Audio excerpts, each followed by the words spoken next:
innovations have we implemented in the U.S. that have been successful and could be implemented elsewhere?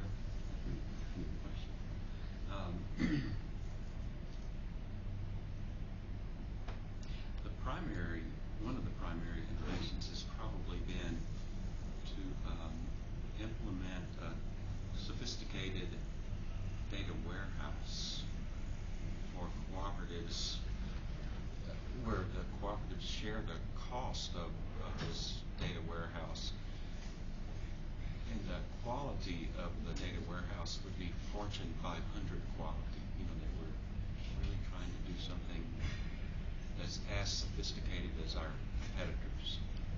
And that, but in addition to the sophistication of the tools, is to use that kind of approach to build this really powerful network so that we can benchmark each other, but also discover the variety within each of the locally owned and controlled co-ops, which seems to me that we could parlay that into a competitive advantage. So it's kind of doing both, doing what they do, and doing it as well, and then trying to also take advantage of the cooperative nature and get a competitive advantage from that. And has that succeeded? Well, yes, it has. In the consumer co-ops, which is needed with each of the different innovations. Now, another innovation that's going on right now in the U.S. There's a new cooperative act that's very controversial. People here would probably find it very controversial, but this new act basically allows the Cooperative Act says that patron members of a cooperative control the cooperative, but it allows the cooperative to have investor members as a class of membership. And then the patron members, the users of the co-op, would determine how much the investor members would get on what return they would get. And that, in my opinion, that allows the co-op to pay a risk-adjusted rate of return to allow the co-ops to compete on an equal footing with the competition. And that's a new innovation. What's really funny about that is that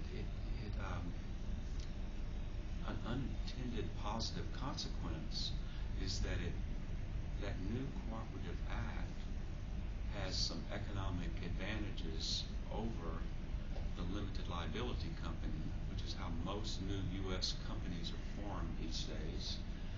And just in the last few months, we've discovered that there's some economic advantages for people that want to form an economic activity if they use this new cooperative act versus what's called the LLC. And that has to do with patronage dividends, tax advantages, fiscal year determination, the way cooperatives can have undivided patronage. The profits and the losses don't have to be fully distributed in a cooperative like they do in an LLC. And to me, this is if we exploit this advantage, this cooperative advantage, that we could have the formation of many new cooperatives in the U.S. that would have organized a different way.